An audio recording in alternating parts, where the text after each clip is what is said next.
We had protests last week on when the currency suddenly fell. During the first day, nothing happened. There was no police intervention. On day two, suddenly we saw infiltration. And then we saw these very violent rioters. People have the right to be angry. They have the right to express that anger. But just as in the West, no one accepts killing police officers. It's not acceptable here. The narrative on Iran is that everyone hates the regime and they all want to, overthrow it. So all we have to do is give it a push. This whole idea is nonsense. Iran is very different from Venezuela. Iran is very powerful. If there is an attack, Iran will hit much harder, much harder. Assalamu alaikum and welcome to another episode on TMJ's Political Current podcast. Two countries, Iran and Venezuela, have been flashpoints in the news in recent days. Both countries whose populations have been direct targets of U.S. sanctions for a very long time now. Except in Venezuela, we just saw Trump quite literally walk in, abduct the leader and his wife, and walk out saying, "We did what we had to do, and now we're taking control for the time being." And in Iran, where peaceful protests initially started about the economy and the worsening standards of living for people, which are only getting worse, but has now transformed into something different, something that former CIA Director Mike Pompeo quite literally came out and said Mossad is behind. So the same playbook that we've been seeing for a very long time with Western pushes for regime change, but this time it's becoming much more open and much more direct. So today we're speaking with Professor Mohammad Marandi about everything that's happening, the deeper analysis behind it, what the media is getting wrong, and what this means for the larger region right now.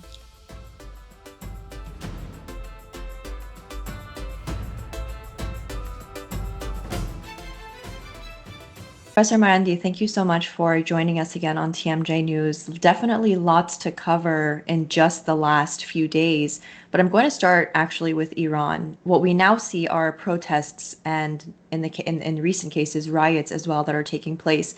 But what we're seeing here in American media from Iran protests is very difficult to trust because, as we know, it's really notorious for showing a one-sided narrative, and it's often difficult to just even confirm what's really happening from videos, many of which are even AI and from several years ago. So it's become very difficult. But as someone who's, living in Iran, and especially with yourself, you're in a unique position where you are very closely involved with the intersection of both the older and younger generation in Iran as a professor at the University of Tehran yourself.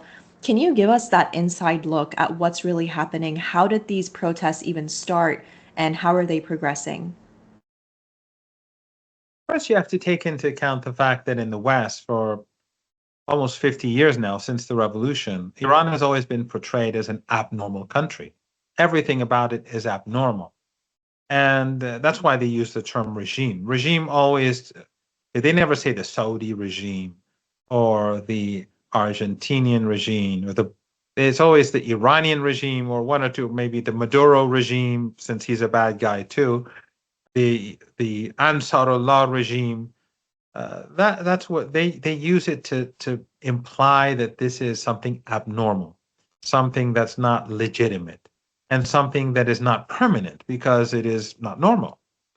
And so, therefore, it is very easy when you create that framework to show any or to create to constantly reinforce that image of abnormality. Whatever you say about the country that's, in a negative way, it makes sense, even if it's often inconsistent, because it's a bad country, it's an evil country. So if there are protests in Iran, let's say, right, we had protests last week on when the currency suddenly fell, and business people came to the streets, not in large numbers, maybe, I don't know how many, maybe 1,000 or two, I don't know, maybe 2,000, 3,000, I don't know. Maybe across the country it was a few thousand. But it was peaceful. During the first day, nothing happened. There was no police intervention. They did their protests. And they're right, because the falling currency makes doing business dangerous for these people. They could lose a lot of money and go bankrupt. On day two, suddenly we saw infiltration. And then we saw these very violent rioters in different towns and cities. And as they came in, the protesters went away. and it just became riots. And the West is calling these rioters who've over the last week killed police officers, set police officers alight with fire. They've used a flamethrower at a police officer. This is the sort of thing, they beat them to death, police officers. In the West, if that happened, imagine the uproar. In the West, peaceful protesters are beaten and battered, especially when they're supporting Palestine. Purpose is to demonize Iran so that they can carry out sanctions against ordinary people and make ordinary people suffer so that they can wage war. And for example, and sorry for speaking so long, but when the 12-day Blitzkrieg war attack was begun against Iran, I went on, well, the Western media was all attacking Iran. They were all saying how evil Iran is and how, and I was on this show with, what's the guy's name in the UK? He used to be on CNN, Piers Morgan. And he did this long rant about how evil Iran is.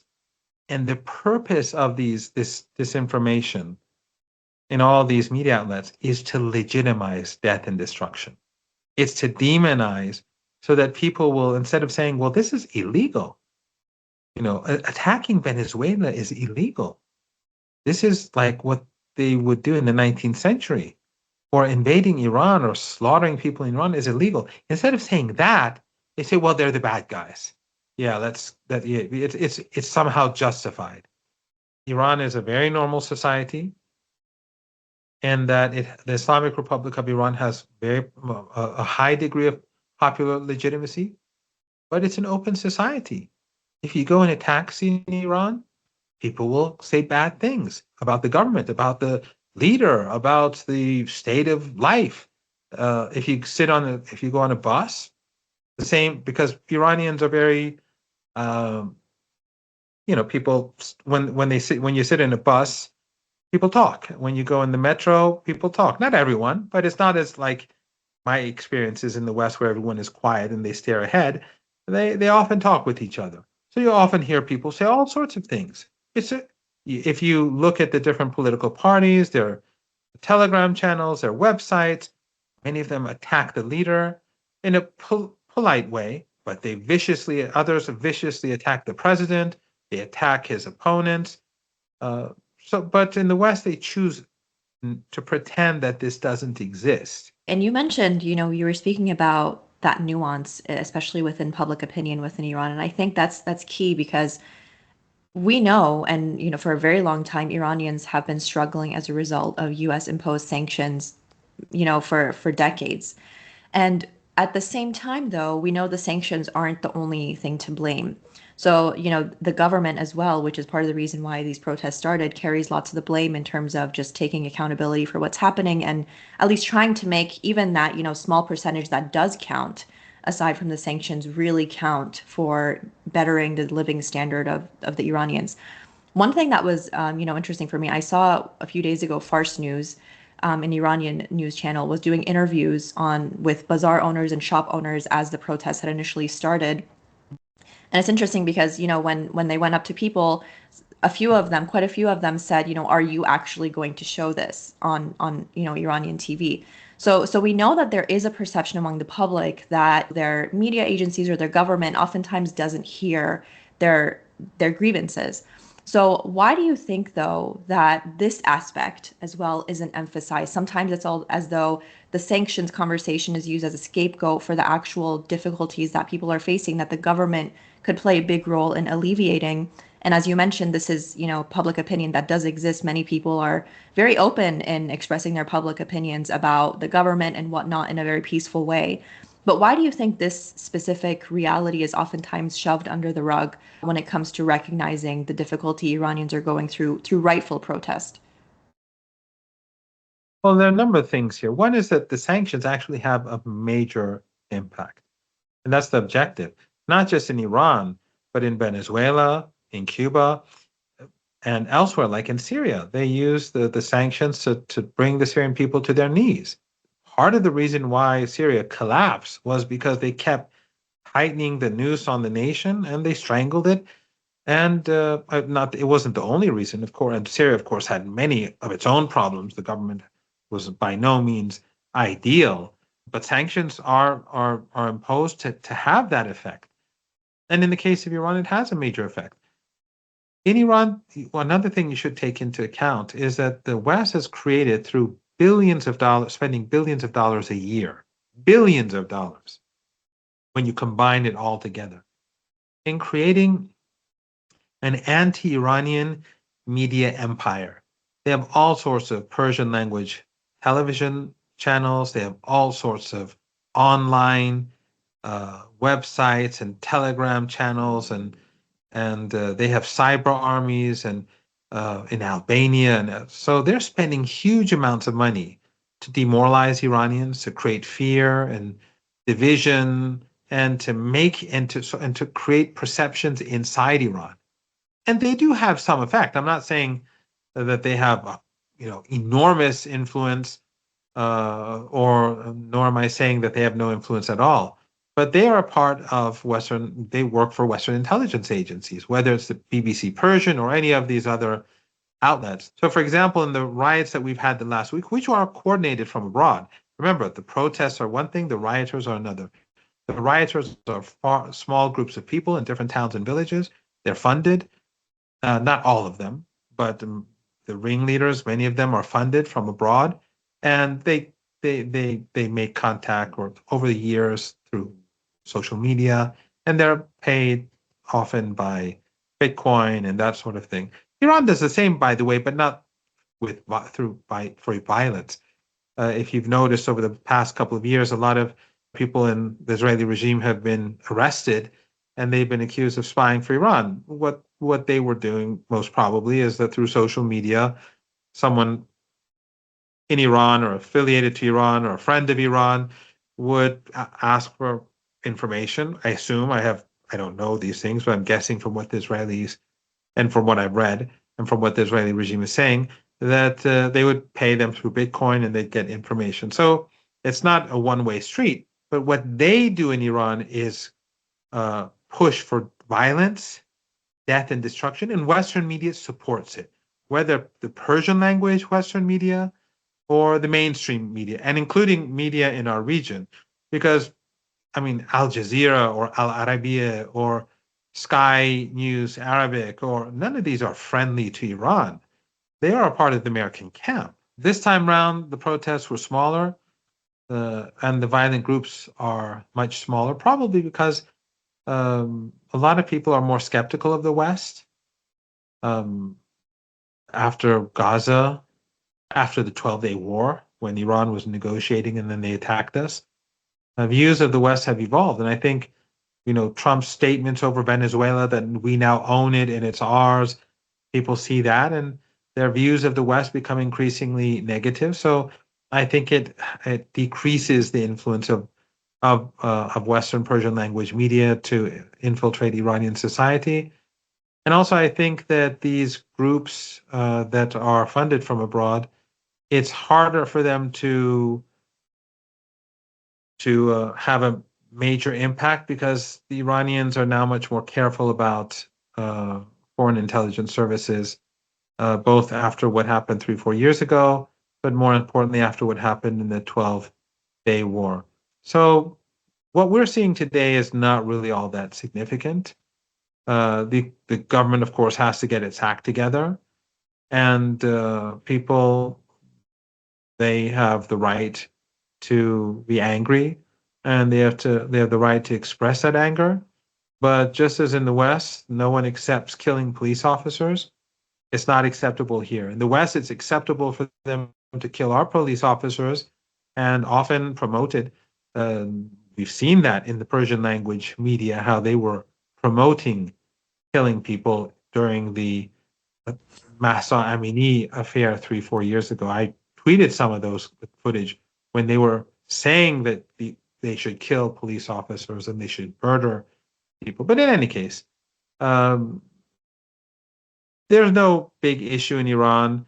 Uh, a lot of AI is involved, a lot of manipulation is involved, a lot of footage that has nothing to do with Iran.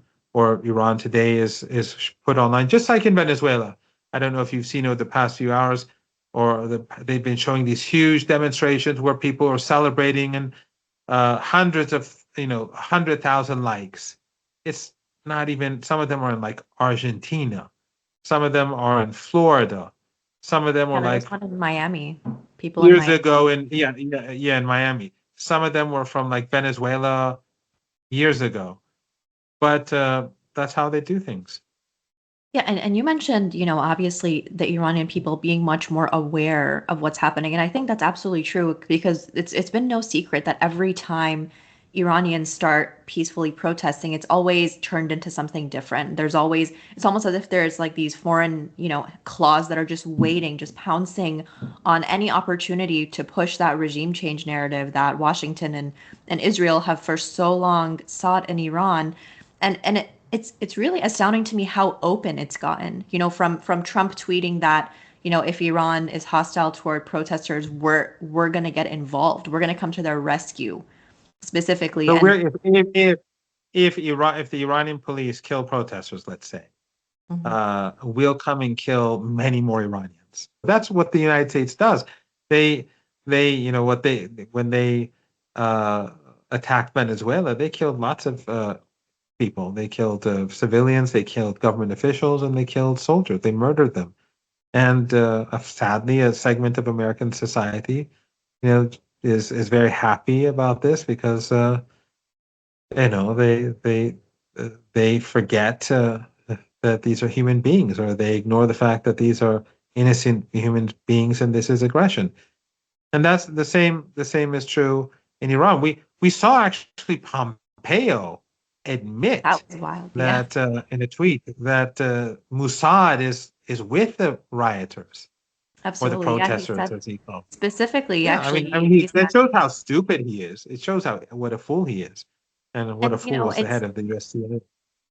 it's crazy how openly they say this because to me it seems like before there was almost, a little bit of, at least a little bit of, let's not openly say something like this, but openly saying that, to every Mossad agent walking beside Iranians on the street.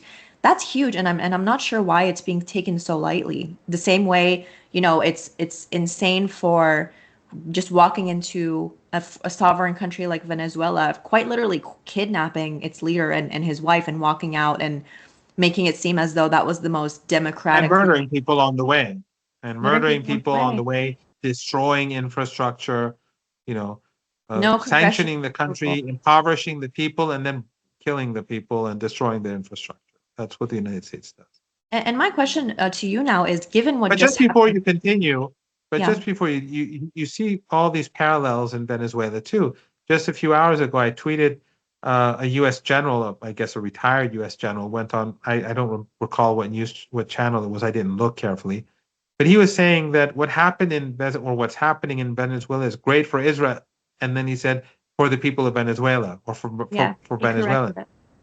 Yeah. Yeah, he He's like, oops, I mistakenly said that said the quiet part truth. out loud. Yeah, exactly. So just like Pompeo foolishly admits and with pride that the Mossad is involved in the riots, he the general foolishly or mistakenly says that those who are going to benefit if the and by the way, there hasn't been regime change. I mean, the government in Venezuela is in place. People are on the streets.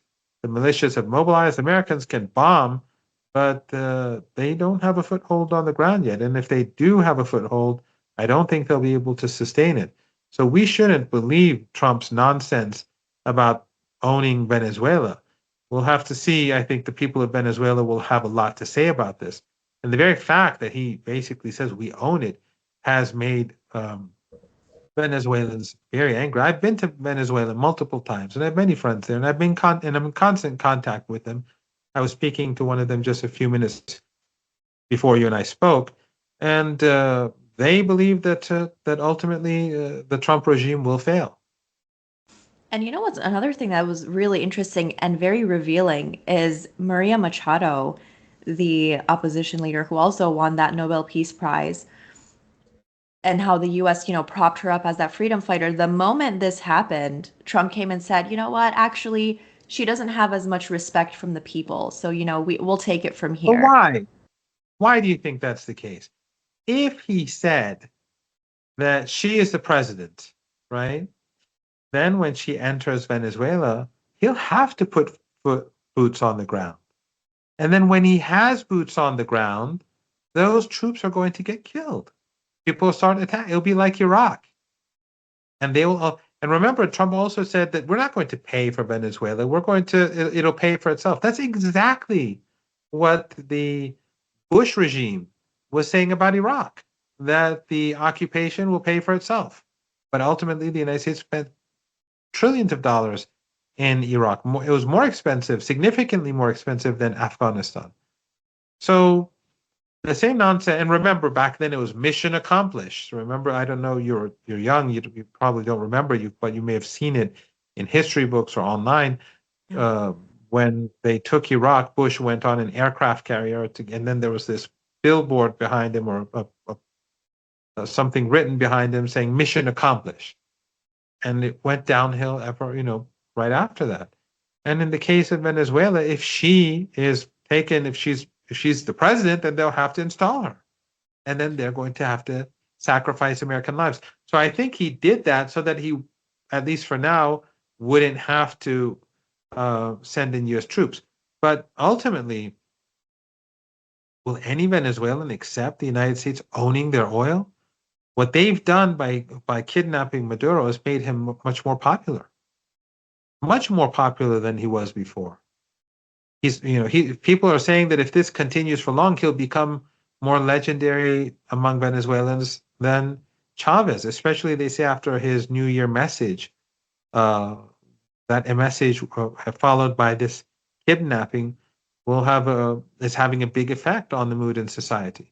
So I wouldn't I wouldn't count this as a victory for the United for Trump. I think that this is going to go downhill. And do you think what just unfolded, how much of an effect, if at all, do you think it will have on America's push for whatever they want to achieve in Iran? Do you think it has any strategic value, what just happened in Venezuela, and whether it means anything for what's happening in Iran right now? I think they want it to have an impact. I think Americans right now, they're trying to portray this as a quick win, and so we can do the same in Iran.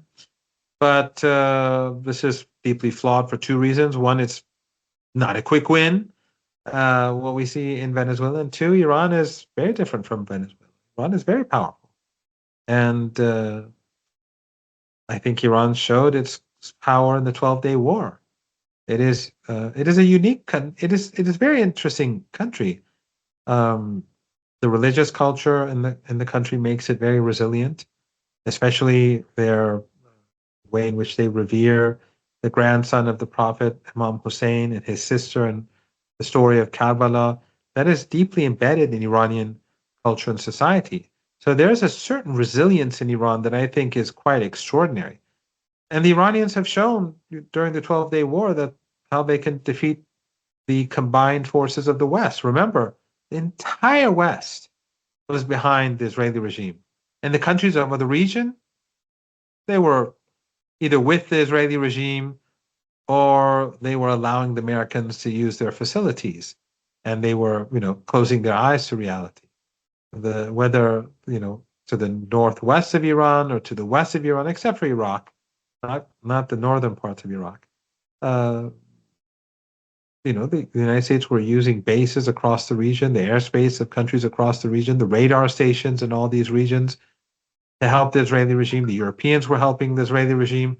Everyone was with the Israeli regime, and the deeply sanctioned Iran, an Iran that's been sanctioned for almost 50 years because of its support for the Palestinian people, on its own, defeated the regime. After the war, um, Steve Bannon, who knows a lot about what's going on in the administration. He was, after all, Trump's first chief of staff in the White House. He said that, and I'm paraphrasing, he said one of the big unknown one of the key stories that is not widely known is that after a few days, especially the last 3-4 days, I think he said, Israel was being hammered and that they were desperate to get a ceasefire, and Trump saved them and got the ceasefire for them. But the Iranians were ignoring their requests for days until day 12. So the Israeli regime, despite all that Western support, despite the collective West and their regional allies, NATO members and non-NATO members, oil and gas rich regimes, all of them more or less being on the same side, Iran defeated them. So Iran today is stronger than it was 6 months ago. Its offensive capabilities are better, and it's working on its defensive capabilities. So if there's an attack, Iran will hit much harder, much harder. And I do think, to wrap up the conversation, going off of what you said, I think one reality check that Israel and America, by extension, also received during the 12-day war was they initially thought that going after Iran would result in the population, turning against their own government and saying, hey, finally this is happening. But what it actually did was unite Iranians like never before, especially with that existence of an external threat, that external enemy that is now killing Iranian people, no regard for their lives. And regardless of their political differences, what actually happened was it brought that unification factor. And I think what's really being exploited now is after that understanding, saying now that Iranians are protesting and they're in the streets targeting the economy and blaming their government and saying, what is our government doing? That could be that, perfect opportunity for seeding division, basically, and causing Iranians to become divided and whatnot. How do you see these protests developing given all these, continual, needs and wants for America and Israel to continue their regime change push? Do you think that's something that could realistically ever happen, whether it's with these protests that are now happening or, whatever time in the future, knowing that they're never going to stop pushing for that? Well, the protests over the economy were last week. What we've been seeing over the last few days are very small groups in different towns and cities that have mostly been violent, and those are not protests; they're mostly riots. In a few cases, protests, but mostly riots. But the protests passed off peacefully, and they're legitimate in future. If there are peaceful protests, that's fine. It's a part of civil society. As I said at the beginning, Iran is a normal society, much more open than those countries in the West which arrest people for holding placards saying no to genocide, and far more open than their regional allies, which are absolute monarchies with where there isn't zero freedom in many instances. But more important than that is that there are two things I think really. One is that first of all, there's according to all polls that have been carried out over the years by the West and from inside Iran, and many of their polls they're carried out from Turkey because Turkey is a part of NATO and is closely associated with the West. They do lots of polling on Iranian society from Turkey, and also from inside Iran through different companies. But the legitimacy of the state in the eyes of the Iranian people is very high. But at the same time, there's a great deal of dissatisfaction. Being legitimate and being dissatisfied are not in contradiction with one another. I can be unhappy with your performance, and you can be unhappy with what I say, but at the same time, that doesn't mean I reject you or that you reject me. So there's a high degree of legitimacy in the eyes of the people with regards to the state. And that is something that the United States and the West, even though they do have the information, that they can't appreciate. And the reason is because their think tanks and their media is basically controlled by people who repeat the narratives that they want to hear. So they bring in these so-called Iranians who will say what needs to be said. That's how they get their jobs. That's how they're paid. And so the narrative on Iran is that everyone hates the regime, and they would love it to collapse, and they all want to overthrow it. So all we have to do is give it a push. The reality is that this whole idea is nonsense. They're living in an alternative universe. And by the way, so that is why when they attack Iran, the Iranian people are united and they're stunned. But it was obvious from day one that people would be united. For those of us who live in Iran, who understand Iran, people would call me from abroad. I kid you not. People like Western journalists would call me and say, "What do you think the next regime will look like?" And I was like laughing. I said, "What are you talking about? You fantasize. You have no idea." And these are people. Some of them have actually traveled to Iran. But even though they travel to Iran, they listen to those voices that they want to hear, and those people who surround them say what they want them to hear. So they're sort of trapped in this narrative, and I don't think they'll ever be, they'll ever be free from it. So that creates constant miscalculation.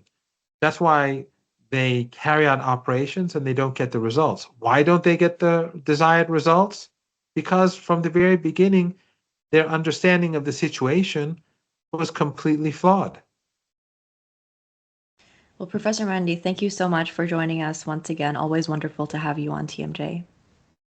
Thank you very much for having me. If you like what you see here on TMJ News, don't forget to like and share, and be sure to subscribe to our channel for more weekly interviews. TMJ News is an independent grassroots media outlet, and you can find ways to support us by reading the caption below. Thank you so much for joining us today, and I look forward to seeing you next time.